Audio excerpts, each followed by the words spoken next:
السلام علیکم ورحمۃ اللہ وبرکاتہ. نحمده ونصلي على رسوله الكريم.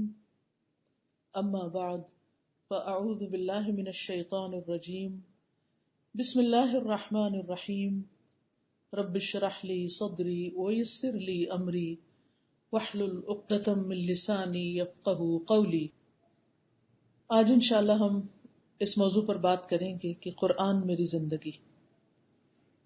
قرآن میری زندگی، اس ٹاپک پر عربی کا ایک نشید ہے، القرآن حیاتی، قرآن میری زندگی ہے. اور نشید بہت ہی خوبصورت ہے، اور میرے فون کی جو رنگ ٹون ہے اس میں بھی جب کوئی مجھے فون کرتا ہے تو یہی آواز آتی ہے. اور مجھے پرسنلی تو ایسے ہی لگتا ہے کہ جیسے قرآن ہی نے مجھے زندہ رکھا ہوا ہے، کیونکہ یہ زندگی ایک بہت بڑا امتحان ہے.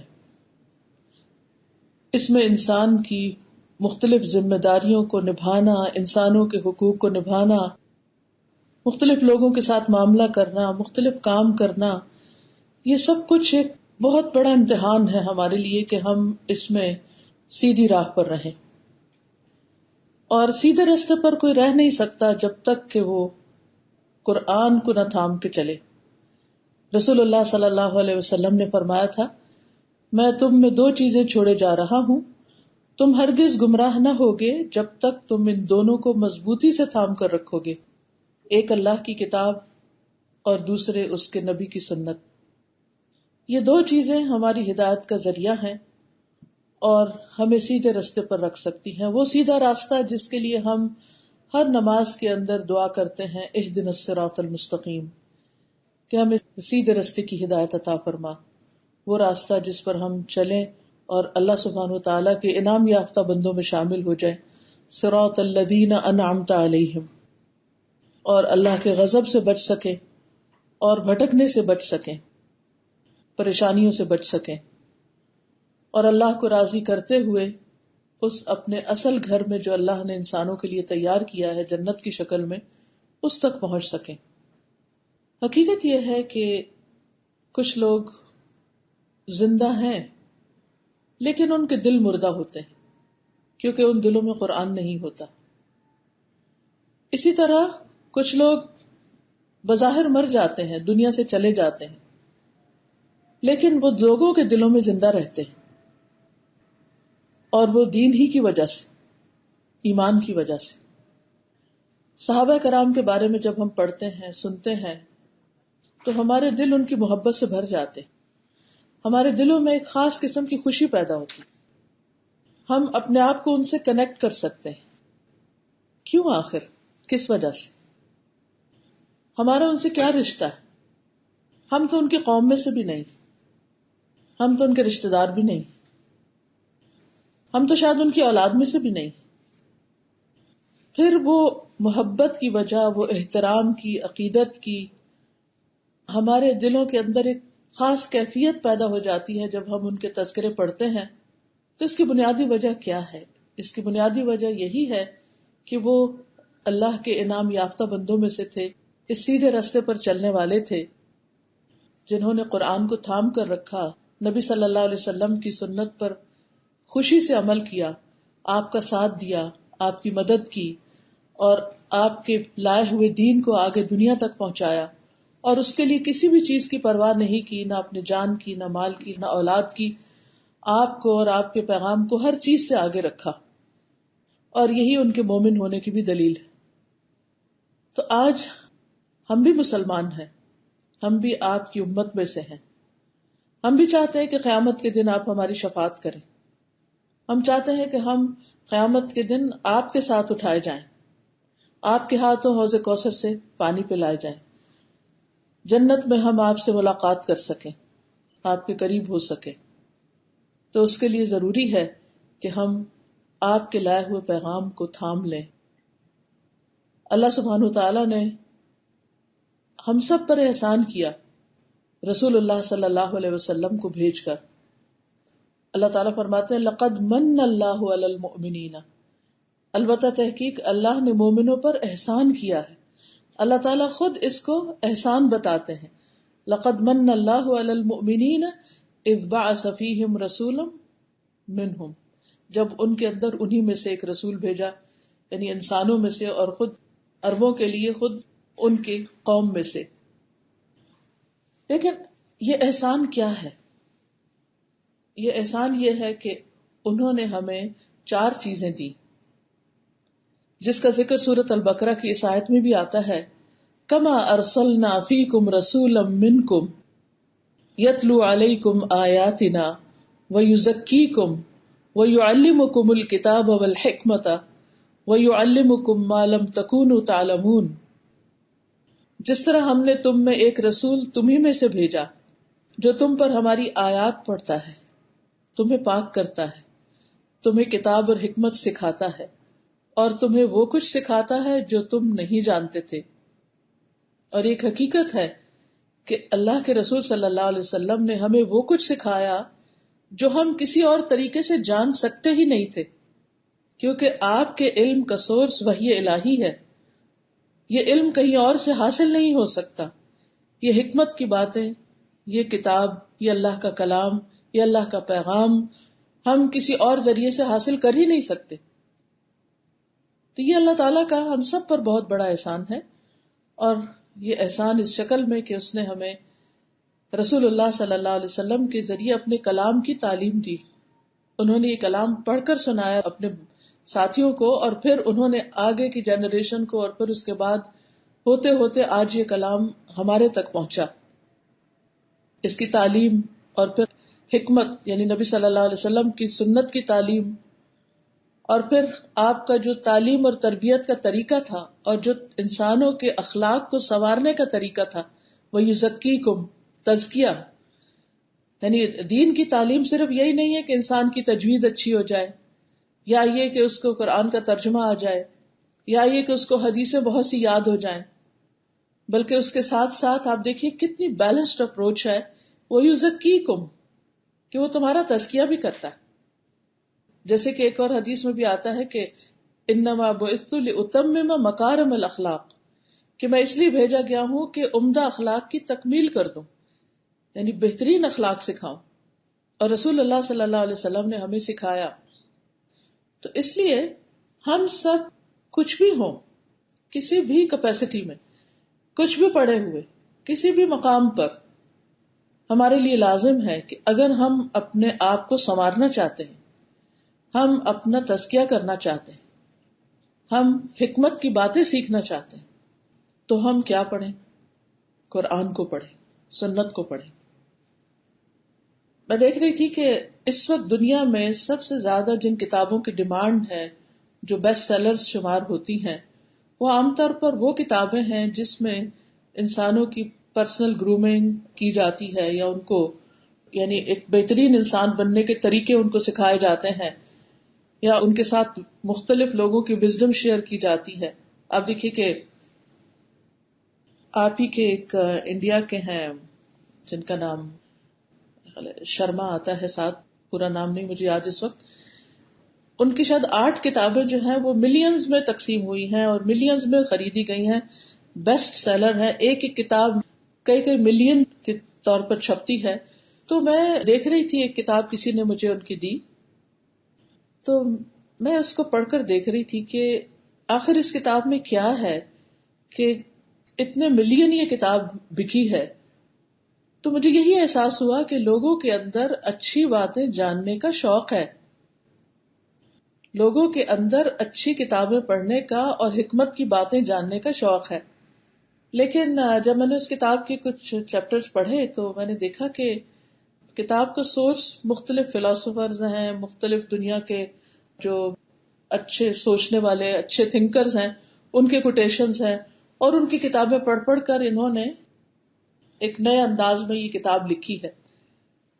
جہاں مجھے ایک طرف اس بات کا احساس ہوا کہ لوگوں کے اندر اتنی پیاس ہے کہ ان کو خیر کی بات پتہ چلے، دوسری طرف اس بات پر بہت افسوس بھی ہوا کہ کسی مسلمان نے آج تک ایسی کتابیں نہیں لکھی کہ جو قرآن اور سنت کی حکمت پر مبنی ہو، جو عام لوگوں کے فہم اور عام لوگوں کی سمجھ کے مطابق ہو، اور پھر وہ بھی ملینز میں بکیں. ہماری دینی کتابیں زیادہ سے زیادہ کتنی بکتی؟ اول تو چھاپتے ہی کم ہیں، اور اگر چھاپ بیٹھے تو ان کو کوئی خریدنے والا نہیں ہوتا، اور پھر وہ ہم فری ایک دوسرے کو بانٹتے رہتے ہیں کہ کسی طرح لوگ لے لیں. بنیادی وجہ کیا ہے؟ کیونکہ ہم نے اپنے دین کو اس طرح پریزنٹ نہیں کیا. کیوں نہیں کیا؟ کیونکہ ہمارا جو پڑھا لکھا طبقہ ہے، جو ذہین طبقہ ہے، جو علم رکھنے والا طبقہ ہے، اس نے اپنے ٹیلنٹ کو کیش کیا ہے، اپنے محنت اور اپنی ساری کوششوں کو دنیا کے پیچھے لگا دیا، جس کے نتیجے میں ان کی دنیا کی زندگی تو آسان ہو گئی، لیکن آخرت کے بارے میں کم ہی سوچا. ایک ایک ڈگری کرنے میں کئی کئی سال چاہیے ہوتے ہیں، اور پھر صرف یہ نہیں کہ آپ ایک ڈگری کر کے پھر بیٹھ جاتے ہیں. آپ کو ہمیشہ اس علم کے ساتھ، اگر آپ اچھے پروفیشن میں ہیں تو آپ کو ساتھ ساتھ اپڈیٹ کرنا پڑتا ہے اپنے آپ کو. لیکن افسوس یہ کہ ہم میں سے بہت کم لوگوں نے قرآن کے ساتھ، حکمت کے ساتھ، اللہ سبحانہ وتعالیٰ کے بھیجے ہوئے اس علم کے ساتھ وہ وقت نہیں لگایا، اس کے ساتھ وہ کوشش نہیں کی، اس کو دنیا کے سامنے اس شکل میں پریزنٹ نہیں کیا کہ واقعی ہم بیسٹ سیلرز ہو جائیں. یعنی اپنے دین کو لوگوں تک لے جانے میں، یعنی اس کا مطلب یہ نہیں کہ ہم دین بیچنے والے بن جائیں، مطلب یہ ہے کہ ہم دین کو اس شکل میں آگے لے کر جائیں کہ واقعی لوگ اس کو اپنی ضرورت سمجھ کر اپنا لیں. ہمیں تو اللہ سبحانہ تعالیٰ نے پیدا اس لیے کیا تھا کہ ہم دنیا کے سامنے حق کی تعلیم کو رکھیں. وَكَذَلِكَ جَعَلْنَاكُمْ أُمَّةً وَسَطًا لِتَكُونُوا شُهَدَاءَ عَلَى النَّاسِ، کہ ہم ساری انسانیت کے سامنے حق کے گواہ بنے. لیکن ہم کیا گواہی دے رہے ہیں؟ اپنے عمل کے ساتھ، یا اخلاق کے ساتھ، یا علم کے ساتھ، یا حکمت کے ساتھ، یا لکھ کر، یا بول کر، یا کسی بھی طریقے سے. تو یہ ہم سب کا فریضہ بنتا ہے کہ ہمارے پاس جو اتنا بڑا حکمت کا خزانہ ہے اس کو ہم خود بھی پڑھیں، اس کے ساتھ اپنی زندگی گزاریں. یہ نہیں کہ صرف ایک کورس کر لیں یا صرف ایک کچھ کلاسز اٹینڈ کر لیں، نہیں، اس کو اپنی زندگی کا ایک ایسا ہی حصہ بنا لیں جیسے ہم نے کھانے پینے کو اور باقی چیزوں کو اپنی زندگی کا حصہ سمجھ رکھا ہے. کیونکہ یہی وہ کتاب ہے جس کی وجہ سے انسان اللہ تعالیٰ کو پہچانتا ہے. اللہ کی معرفت، اللہ کی پہچان اس کے بغیر ہو ہی نہیں سکتی. قرآن مجید میں آتا ہے انما یخشی اللہ من عبادہ العلماء ان اللہ عزیز غفور. اس کے بندوں میں سے، یعنی اللہ سے، تو اس کے بندوں میں سے صرف علم والے ہی ڈرتے ہیں. کسی کا ڈر کب ہوتا ہے؟ صرف اس وقت ڈر ہوتا ہے جب انسان اس کی قوت اور قدرت کو پہچانتا ہے. تو آج لوگوں کے دلوں میں اللہ کا ڈر کیوں نہیں؟ کیوں غلط کام کرتے، اور خصوصاً اپنی تنہائی میں؟ اس لیے کرتے ہیں کیونکہ اللہ کو پہچانتے نہیں. تو جب انسان اللہ کو پہچانتا ہے تو پھر اللہ سے ڈرتا بھی ہے، اور جب انسان اللہ سے ڈرتا ہے تو سب کے سامنے بھی اور تنہائی میں اکیلے بھی وہ کام کرتا ہے جس سے اللہ سبحانہ وتعالی راضی ہو جائے. سورۃ فاطر میں اللہ تعالیٰ فرماتے ہیں ان الذین یتلون کتاب اللہ واقاموا الصلاۃ وانفقوا مما رزقناہم سرا وعلانیۃ یرجون تجارۃ لن تبور. بے شک جو لوگ اللہ کی کتاب پڑھتے ہیں اور نماز قائم کی انہوں نے، یعنی پڑھنے کے بعد پھر عمل بھی کیا، وانفقوا مما رزقناہم، اور جو کچھ ہم نے انہیں دیا اس میں سے انہوں نے خرچ کیا، سرا وعلانیۃ، چھپا کے بھی اور ظاہر کر کے بھی، یرجون تجارۃ لن تبور، وہ ایک ایسی تجارت کی امید رکھتے ہیں جو کبھی بھی برباد نہ ہوگی. آپ دیکھیں دنیا میں کوئی بھی بڑے سے بڑا بزنس کر لو تو اس کا انجام کیا ہوتا ہے، نتیجہ کیا نکلتا ہے؟ کچھ عرصے کے بعد آہستہ آہستہ وہ ختم ہو جاتا ہے. بہترین سے بہترین ٹیکنالوجی obsolete ہو جاتی ہے، نئے نئے ٹرینڈز آ جاتے ہیں. آپ دیکھیے کہ دنیا جس رفتار کے ساتھ ترقی کر رہی ہے کہ ایک وقت تھا کہ کتنی ایسی کمپنیز تھی کہ جو دنیا کی لیڈنگ ٹرینڈنگ کمپنیز تھی اور جن کی ایک ایک دن کی آمدنی جو تھی وہ ملینز میں تھی. لیکن جو ٹیکنالوجی تبدیل ہوتی گئی، وقت گزرتا گیا، تجارت ختم ہوتی گئی. اب آپ نے سنا ہوگا کہ اب ایسی کارز آ رہی ہیں کہ یعنی ان کے لیے ڈرائیور کی ضرورت نہیں ہوگی. ایسے ٹرکس بنائے جا رہے ہیں کہ جن کے لیے ڈرائیور کی ضرورت نہیں ہوگی، اور اس کے لیے ہزاروں جابز چلی جائیں گی کیونکہ اب اس کی ضرورت نہیں.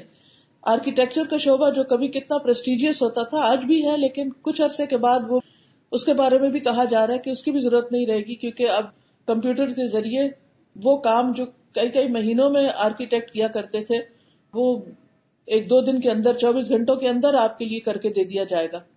اسی طرح باقی چیزیں. تو دنیا میں کوئی بھی تجارت خسارے سے پاک نہیں. دنیا میں کوئی بھی پروفیشن ہمیشہ صرف کامیابی کی طرف انسان کو نہیں لے جاتا. آپ نے دیکھا ہوگا کبھی لوگوں کے اندر ڈاکٹر بننے کا بہت ٹرینڈ تھا، پھر اس کے بعد آپ دیکھیے کہ کمپیوٹر کا جب زمانہ آیا تو ٹیکنالوجی کے لیے لوگ اس سبجیکٹ کو اور ان فیلڈز میں بہت آگے جانے لگے. پھر اس کے بعد یہ کہ جب لوگوں کے اندر بزنس کا بہت ٹرینڈ آیا تو بزنس اسٹڈیز اور اکاؤنٹنگ اور ان چیزوں میں لوگ بہت آگے جانے لگے. لیکن آپ نے دیکھا ہوگا کہ ہر چیز کا ایک فیز آتا ہے اور پھر کچھ عرصے کے بعد وہ مارکیٹ میں جب بہت لوگ ہو جاتے ہیں تو وہی جابز کم ہو جاتی ہیں اور بہت سارے پڑھے لکھے لوگ کچھ کر نہیں پاتے. کینیڈا میں، امریکہ میں بہت سے ایسے لوگ جو بائی پروفیشن ہائیلی ایجوکیٹڈ بھی ہیں لیکن جاب نہیں ملی تو کوئی ٹیکسی چلا رہا ہے اور کوئی اسی طرح کی اور جابز کر رہا ہے. لیکن ایک تجارت، ایک بزنس جو ہم اللہ کے ساتھ کرتے ہیں، اللہ کی کتاب کو پڑھ کر اس پر عمل کرنے کا، اپنی زندگیوں کو سنوارنے کا، وہ ایک ایسا کام ہے جس کا اجر بھی کبھی ختم نہیں ہوگا اور وہ کام کبھی بھی ایسا نہیں کہ جس کے کرنے کے بعد انسان کو یہ خطرہ ہو کہ اب میرا آئندہ کیا بنے گا، اب کہیں اس کی ویلیو کم تو نہیں ہو جائے گی. کیونکہ باقی ہر چیز کے اندر ایک خوف رہتا ہے انسان کو کہ اس سال میرا بزنس اتنا تھا، اتنا اس کا مجھے انکم ملی، آئندہ سال اس کا کیا ہوگا، اس کو میں اور کیسے بڑھاؤں. لوگ کس طرح کوششیں کرتے رہتے ہیں اپنے دنیا کے کاروباروں کو آگے بڑھانے کے لیے. لیکن آپ دیکھیے سورۃ فاطر کی ان آیات پہ غور کیجئے کہ ان الذین یتلون کتاب اللہ واقاموا الصلاۃ وانفقوا مما رزقناہم سرا وعلانیۃ یرجون تجارۃ لن تبور. جو لوگ اللہ کی کتاب پڑھتے ہیں اور پھر نماز قائم کرتے ہیں اور اللہ کے دیے ہوئے رزق میں سے ظاہری اور باطنی طور پر خرچ کرتے ہیں، وہ ایسی تجارت کی امید رکھتے ہیں جو کبھی برباد نہیں ہوگی، اس کا اجر کبھی کم نہیں ہوگا. تو یہ قرآن ایک ایسی چیز ہے، نبی صلی اللہ علیہ وسلم کی لائی ہوئی تعلیم ایسی چیز ہے کہ جس میں فائدہ ہی فائدہ ہے. آپ جتنا ٹائم اس کے ساتھ گزارے آپ کا اجر اور آپ کا درجہ اور مقام اللہ کی نگاہ میں بڑھتا ہی جائے گا. باقی جتنے بھی سٹڈیز ہیں ٹھیک ہے، وقتی طور پر ان کا فائدہ ہوتا ہے، لیکن کیا ہوتا ہے کچھ عرصے کے بعد پھر نئی نئی چیزیں آ جاتی ہیں، پھر وہ پچھلا پڑا ہوا کام نہیں آتا، اور پڑھا جائے اور پڑھا جائے. لیکن اس کتاب کے اندر اگر آپ اس کو پڑھتے رہے تو زندگی بھر کے لیے آپ کو ہر روز ایک نئی روشنی اور آپ کے سوالوں کے جواب اور آپ کی زندگی میں جو مشکلات آتی ہیں ان کا حل ساتھ کے ساتھ آپ کو ملتا رہے گا. اور پھر سب سے بڑی بات یہ ہے کہ اس کتاب کو پڑھ کر انسان کا ایمان بڑھتا ہے، اللہ سے محبت بڑھتی، اللہ کا قرب بڑھتا ہے. اور جب اللہ کا قرب بڑھتا ہے انسان کی زندگی میں، جب اللہ تعالیٰ کی پہچان ہوتی ہے تو سارے غم دور ہو جاتے ہیں. اب دیکھیے ہر چیز آؤٹ ڈیٹڈ ہو جاتی ہے، لیکن اللہ کی ذات وہ کبھی بھی قدیم نہیں ہو سکتی، کبھی پرانی نہیں ہو سکتی، کبھی ختم نہیں ہو سکتی. ہر چیز ختم ہونے والی، جو چاہے آپ اکٹھا کر لیں، جس چیز سے محبت ہے اس کو جمع کر لیں، لیکن وہ ہمیشہ ساتھ نہیں رہے گی. نہ مال، نہ اولاد، نہ ہمارے گھر بار، اور نہ یہ رونقیں اور نہ یہ دنیا کی زینت، سب کچھ جانے والا ہے. لیکن اگر اللہ کا ساتھ ہے، اس کی کتاب کا ساتھ ہے، تو یہ وہ واحد چیز ہے کہ جو کبھی بھی آپ کو چھوڑے گی نہیں. اس کو دوست بنا لیجئے، اس کو پکڑ لیجئے اور ساری زندگی کے لیے پکڑ لیجئے، پھر آپ دیکھیں کہ زندگی کتنی خوشگوار ہوتی ہے. کیونکہ جو انسان قرآن پڑھتا ہے انسان کا ایمان بڑھتا جاتا ہے.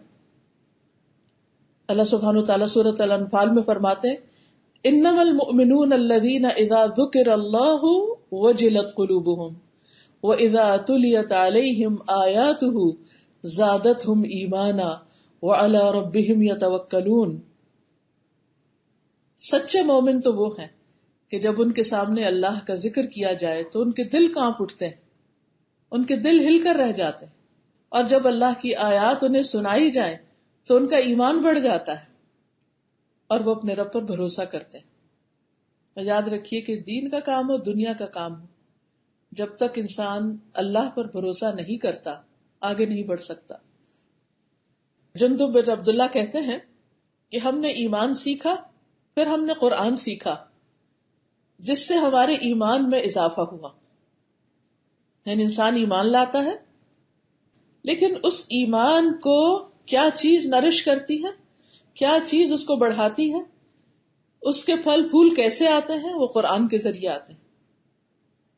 ورنہ حدیث میں آتا ہے کہ ایمان بھی پیٹوں میں ایسے پرانا ہو جاتا ہے جیسے کپڑا پرانا ہو جاتا ہے. کوئی بھی پودا اگر آپ اس کو پانی نہیں دیں، اس کی کیئر نہیں کرے، تو وہ بڑھ نہیں سکتا. آپ نے لا الہ الا اللہ پڑھا، آپ مسلمان گھرانے میں پیدا ہوئے، آپ روٹین میں نماز روزہ بھی کر رہے ہیں، لیکن آپ نے دیکھا ہوگا کہ وہ ایسی روٹین بنتی ہے کہ وہ بے روح سی ہو جاتی ہے. وہ عبادت بھی، اس عبادت میں بھی روح کس سے پڑتی؟ قرآن و سنت کے ساتھ تعلق رکھنے سے ہی پڑتی. قرآن کی تعلیم ہی کے ذریعے انسان اللہ کی صحیح عبادت کر سکتا ہے، کیونکہ انسان کو اللہ تعالی کی بات ماننے کے لیے بار بار یاد دہانی چاہیے ہوتی ہے. ہم ایک دفعہ اللہ کا حکم پڑھتے ہیں، پھر بھول جاتے ہیں، پھر دوبارہ ہم پڑھتے ہیں تو پھر یاد آتا او یہ کام بھی کرنا تھا. ہم سب جانتے ہیں کہ ہمارے سب سے اہم ترین فرائض میں سے سب سے بڑا فرض اللہ کی عبادت کرنا ہے. ہم اس کے لیے پیدا کیے گئے. قرآن مجید میں آتا ہے وَمَا خَلَقْتُ الْجِنَّ وَالْإِنسَ إِلَّا لِيَعْبُدُونَ، میں نے جن و انس کو اپنی عبادت کے لیے پیدا کیا ہے. تو جس نے مخلوق کو پیدا ہی اس لیے کیا ہے کہ وہ اس کی عبادت کرے، اور اسی کے لیے رسولوں کو بھیجا، اسی کے لیے کتابیں بھیجی اور بندوں کو اسی کا حکم دیا، تو پھر اگر بندے عبادت نہیں کریں گے اور یہ کام نہیں کریں گے تو کل جب اللہ کے سامنے جا کر کھڑے ہوں گے تو اس کو کیا جواب دیں گے؟ نہ وہ ہماری شکل و صورت دیکھتا ہے، نہ ہمارے مال دیکھتا ہے، نہ ہمارا سٹیٹس دیکھتا ہے.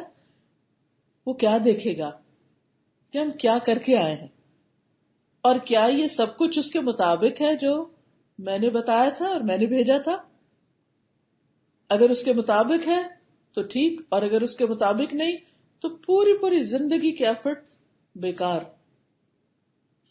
پھر یاد رکھیے کہ قرآن کی تعلیم ہی کی بدولت انسان کو سیدھے رستے کی طرف رہنمائی ملتی ہے. قرآن مجید میں اللہ تعالیٰ فرماتے سورۃ المائدہ میں یا اہل الکتاب قد جاءکم رسولنا یبین لکم کثیرا مما کنتم تخفون من الکتاب ویعفو عن کثیر قد جاءکم من اللہ نور وکتاب مبین یہدی بہ اللہ من اتبع رضوانہ سبل السلام ویخرجہم من الظلمات الی النور وَيُخْرِجُهُم مِّنَ الظُّلُمَاتِ إِلَى النُّورِ بِإِذْنِهِ وَيَهْدِيهِمْ إِلَى صِرَاطٍ مُّسْتَقِيمٍ. اے اہل کتاب، تمہارے پاس ہمارا رسول آ چکا ہے جو تمہاری ان بہت سی باتوں کی وضاحت کر دیتا ہے جو تم کتاب میں سے چھپا جاتے تھے، اور بہت سی باتوں کو چھوڑ بھی دیتا ہے.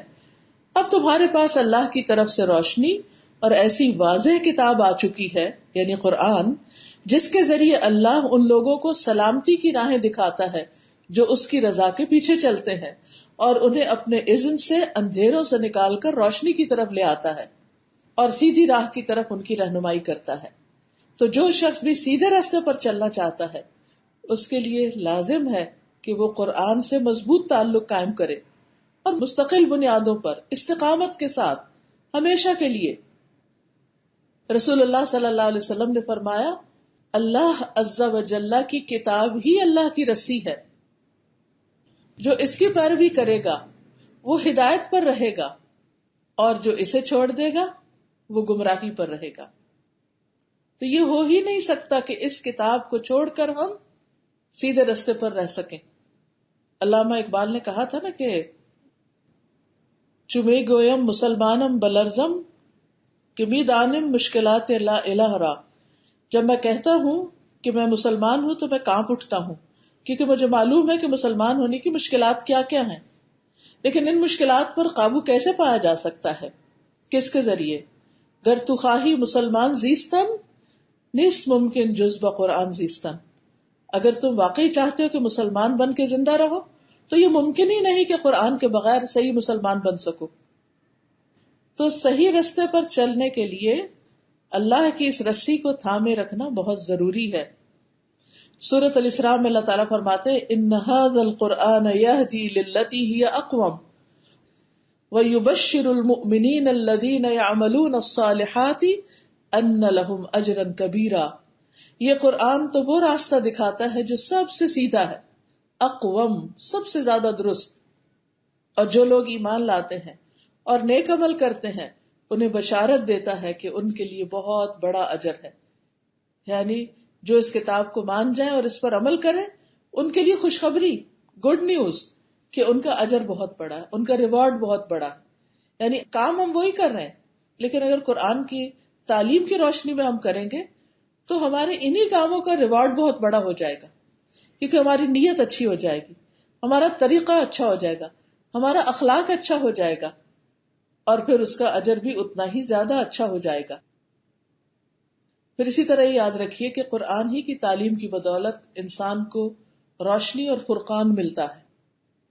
سورۃ الطلاق میں اللہ تعالیٰ فرماتے ہیں آیت 11 میں رسولا یتلو علیکم آیات اللہ مبینات لیخرج الذین آمنوا وعملوا الصالحات من الظلمات الی النور. ایک ایسا رسول جو تمہیں اللہ کی واضح آیات پڑھ کر سناتا ہے تاکہ ایمان لانے والوں اور نیک عمل کرنے والوں کو اندھیروں سے نکال کر روشنی کی طرف لائے. یہ اندھیرے غموں کے اندھیرے بھی ہوتے ہیں، جہالت کے اندھیرے بھی ہوتے ہیں، اور پریشانیوں کے اندھیرے بھی ہوتے ہیں. ان سب سے نجات کا راستہ کیا ہے کہ انسان قرآن کو مضبوطی سے تھام لے اور روشنی کی زندگی میں آ جائے. آپ دیکھیے لوگ عموماً یہ سمجھتے کہ شاید ہم قرآن پڑھ کر ڈارک ایجز میں جا رہے ہیں یا قرآن پڑھ کر ہم بیکورڈ ہو جائیں گے. ایسا ہرگز نہیں ہے. قرآن تو وہ چیز ہے جو انسان کو روشنی کی طرف لے آتا ہے، اور یہ روشنی انسان کو مدد دیتی ہے اس بات میں کہ انسان پہچان سکے کہ اس کے لیے صحیح کیا ہے، غلط کیا ہے، فائدہ مند چیز کیا ہے، نقصان دہ چیز کیا ہے.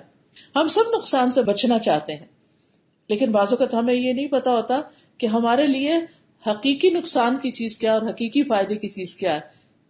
اور جب انسان قرآن پڑھتا ہے اور اس کے مطابق کام شروع کرتا ہے تو بعض اوقات بالکل اس کے برعکس کر رہا ہوتا ہے جو پہلی زندگی میں کر رہا ہوتا ہے.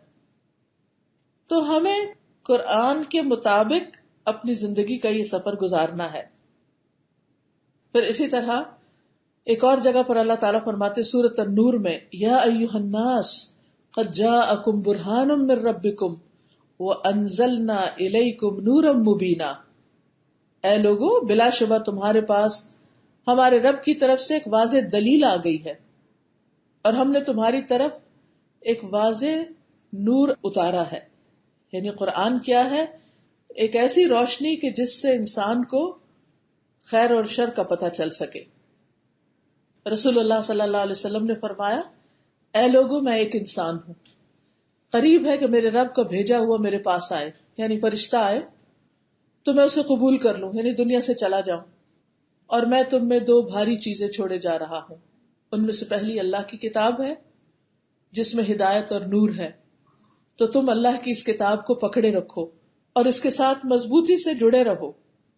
یعنی یہ نہیں کہ جب کوئی ٹائم ملا یا جب کوئی ہمارا موڈ بنا تو ہم پکڑ لیں، پڑھ لیں اور ویسے اس کو بہت عزت کے ساتھ، احترام کے ساتھ کہیں اوپر رکھ دیں. نہیں، یہ ہمارے ہاتھوں میں ہونی چاہیے، یہ ہمارے دلوں میں ہونی چاہیے. آپ نے فرمایا کہ اس کتاب کو پکڑے رکھو اور مضبوطی سے جڑے رکھو، یعنی زندگی کا کوئی دن اس کے بغیر نہ گزرے. اور آپ صلی اللہ علیہ وسلم نے اللہ کی کتاب پر بہت زور دیا اور اس کی خوب رغبت دلائی، لوگوں کو شوق دلایا کہ وہ اس کتاب کے ساتھ تعلق رکھیں. پھر اسی طرح اس قرآن کی تعلیم کی بدولت ہی انسان گمراہی سے بچ سکتا ہے، کیونکہ انسان کے ساتھ اس کا ایک دشمن لگا ہوا ہے جو 24/7 اس کے ساتھ ہے، اور وہ شیطان. اور شیطان کیا چاہتا ہے کہ انسان کو اللہ کے راستے سے ہٹا دے. لیکن انسان کیسے مضبوطی سے پھر اسی راستے پر رہتا ہے؟ جیسے آپ نے دیکھا ہوگا نا کہ کبھی کوئی تیز ہوا چلے یا کوئی ایسی چیز ہو کہ جس سے انسان اپنی جگہ پر قائم نہ رہ سکے، یا آپ کا بیلنس خراب ہونے لگے تو آپ کیا کرتے ہیں؟ کسی کو پکڑ لیتے ہیں، کوئی رسی پکڑ لی، کوئی پلر پکڑ لیا، کسی انسان کو تھام لیا، کسی نہ کسی چیز کا سہارا لیتے ہیں. تو پھر آپ گرتے نہیں. بالکل اسی طرح ہماری زندگی میں بہت سے ایسے واقعات، ایسی چیزیں آتی ہیں کہ جس سے ہمارا بیلنس خراب ہو جاتا ہے.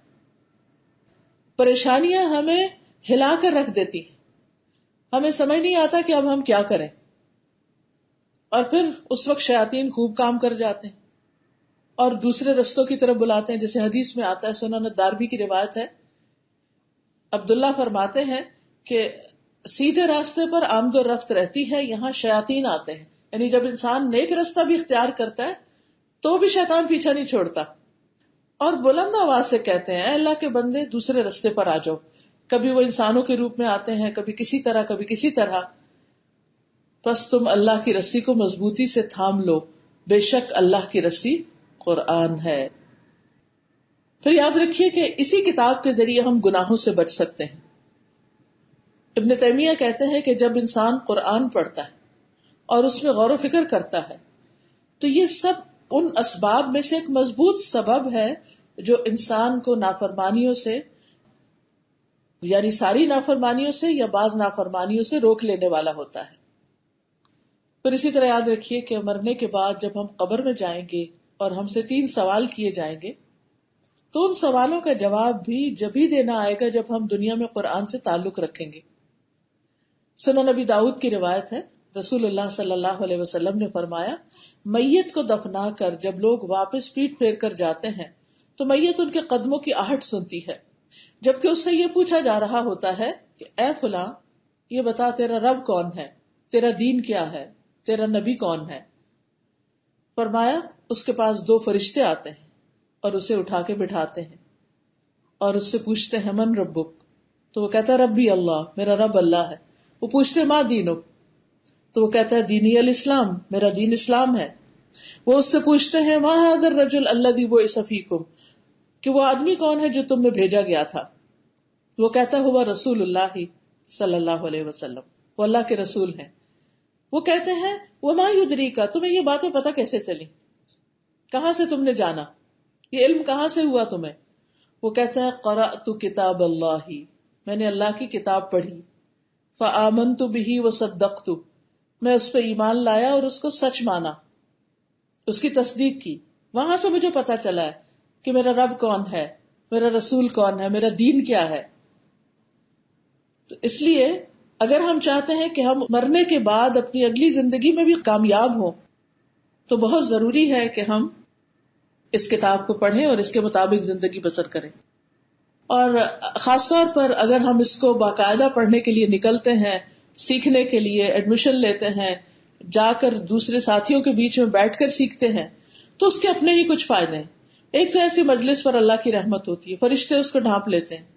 پھر یہ کہ ہم سب ایک دوسرے کے لیے سپورٹ بنتے ہیں. گھر میں بھی ہم سنتے رہتے ہیں لیکچرز، لیکن اکٹھے بیٹھ کے جب سنتے ہیں تو اس کا اثر ہی کچھ اور ہوتا ہے. پھر اس کے بعد یہ ہے کہ ہم جب اس راستے پر چلتے ہیں اور وہ علم کا راستہ ہوتا ہے تو اللہ تعالیٰ ایسے شخص کے لیے جنت کا راستہ آسان کر دیتے ہیں. اور پھر طالب علم کے لیے، ایسے سیکھنے والے کے لیے فرشتے اپنے پر بچھاتے ہیں، یعنی اس کو آنر دیتے ہیں، فرشتوں کا ساتھ ہوتا ہے. تو اس لیے اکٹھے ہو کر، مل بیٹھ کر آپ اللہ کا ذکر کیجئے، سیکھیے، سکھائیے. ایسی جگہوں پر جائیے کہ جہاں پر آپ کو یہ سہولت فراہم کی جاتی ہو.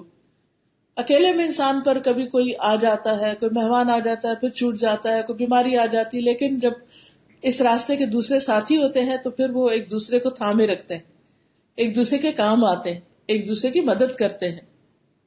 اچھا، ہمارے ہاں ایک کانسیپٹ یہ بھی ہے کہ یہ کام شاید صرف مردوں کے کرنے کا ہے، عورت کا نہیں ہے. عورت تو بس صرف گھر میں رہے. اچھی بات ہے، رہے، آرام کرے، مزے کرے، اچھے اچھے کھانے پکائے، کھائے، سوئے، اور جو بھی گھر کے کام کاج ہیں، پھر وقت بچے تو شاپنگ چلی جائے. عام طور پر لوگ ان چیزوں میں بڑے خوش رہتے ہیں. اور دنیا کے اب یہ شادی آ رہی ہے، اب یہ فلاں کی پارٹی آ رہی ہے، اب اس پر یہ پہننا ہے، یہ کھانا ہے، یہ بنانا ہے، گھر کو یوں سجانا ہے، اور ساری زندگیاں اسی میں گزر جاتی. لیکن آپ نے دیکھا ہوگا کہ پھر ہوتا کیا ہے، ان گھروں کا کیا ہوتا ہے. میں جب اپنی امی ابا کے گھر کے بارے میں سوچتی ہوں تو میں صرف سوچتی ہی رہ جاتی ہوں. ہم 12 بہن بھائی تھے اور ہمارے گھر میں اتنی چہل پہل ہوتی تھی، اتنی چہل پہل ہوتی تھی کہ کسی وقت بھی ایسا نہیں ہوتا تھا کہ کوئی خاموشی ہو. کوئی نہ کوئی آ رہا ہے، کوئی جا رہا ہے، کوئی کھا رہا ہے، کوئی پڑھ رہا ہے، کوئی کھیل رہا ہے، کوئی کچھ کر رہا ہے، کوئی کچھ کر رہا ہے. اور اسی طرح رشتے دار بھی آ رہے ہیں جا رہے ہیں. ہمارے گھر کا دروازہ صبح جو کھلتا تھا تو رات 10 بجے بند ہوتا تھا. ہر وقت کچھ نہ کچھ گہما گہمی. اور جب سب بہن بھائی پڑھنے چلے گئے، شادیاں ہو گئی ادھر ادھر، اس وقت جب جانے کا اتفاق ہوا تو اس قدر خاموشی گھر میں، ہمارے والدین کی زندگی میں ہی اس گھر میں اتنی خاموشی ہو گئی تھی کہ ایک طرح سے وحشت سی آتی تھی کہ یہ وہی گھر ہے. کیونکہ ہم سوچ بھی نہیں سکتے تھے کہ یہ گھر کبھی ایسے بھی ویران ہوگا. کہاں اس میں کلاسز ہو رہی ہیں، قرآن پڑھا جا رہا ہے، ہم سب بہن بھائی پڑھ رہے ہیں، صبح پڑھ رہے ہیں، شام پڑھ رہے ہیں، کوئی یہاں بیٹھ کے پڑھ رہا ہے، کوئی وہاں بیٹھ کے کچھ کر رہا ہے. خاموشی، کچھ بھی نہیں رہا. لیکن الحمدللہ میری والدہ جو ہیں ان کو اللہ نے پڑھنے کا شوق دیا، اور آج تک وہ باقاعدہ کلاسز میں جاتی ہیں، سیکھتی ہیں. ان کی عمر ماشاءاللہ 74-75 ہو گئی ہے، لیکن باقاعدہ وہ جا کر سیکھتی. حالانکہ گھر میں بھی وہ کیسٹ سن سکتی ہیں لیکن روزانہ جاتی ہیں، اور اس سے وہ اتنی خوش رہتی ہیں، کسی کے غم میں نہیں گل رہی، نہ کسی کو یاد کر رہی ہیں، نہ کوئی انہیں ڈپریشن ہے، نہ کوئی پریشانی ہے. اپنا صبح اٹھتی ہیں، تیار ہوتی ہیں، کلاس میں جاتی ہیں، بیٹھتی ہیں، لوگوں سے ملتی جلتی ہیں. ینگ گرلز ہیں آس پاس بہت سی، کوئی ہنسا رہا ہے، کوئی کچھ کر رہا ہے، اور پھر واپس آتی ہیں، پھر اپنا کھایا پیا، پھر قرآن پڑھنے بیٹھ گئے. تو وہ بڑھاپا کتنا خوبصورت ہو جاتا ہے. ہمارے لیے بھی ایک تسلی خوشی کی بات ہوتی ہے کہ ہماری والدہ خوش ہیں، اور ان کے لیے بھی خوشی کی بات ہوتی ہے کہ وہ کسی کام میں لگی ہوئی. تو جو قرآن کے پڑھنے پڑھانے میں لگ جاتے ہیں وہ کبھی ریٹائر نہیں ہوتے، وہ زندگی کے آخری لمحے تک مصروف ہوتے ہیں، وہ غمزدہ نہیں ہوتے پھر، کیونکہ ان کی زندگی میں کرنے کا کوئی کام ہے. لیکن جب ہماری ساری زندگی صرف بچے، صرف گھر ہی رہ جاتا ہے اور کوئی اور کام نہیں ہم کرتے، تو جب بچے بڑے ہو کے چلے جاتے ہیں اور جب گھر کے کام ہم نہیں کر سکتے یا اپنا گھر ہی نہیں رہتا، تو پھر آپ دیکھیں زندگی بعض اوقات کتنی مزریبل ہو جاتی. کوئی اولاد کی ڈانٹے کھا رہا ہے، اور کوئی بہو کے تانے سن رہا ہے، اور کوئی کسی طرح پریشان اور غمگین ہے. ان سب چیزوں کا حل جو ہے وہ قرآن کے ساتھ جڑنے میں ہے.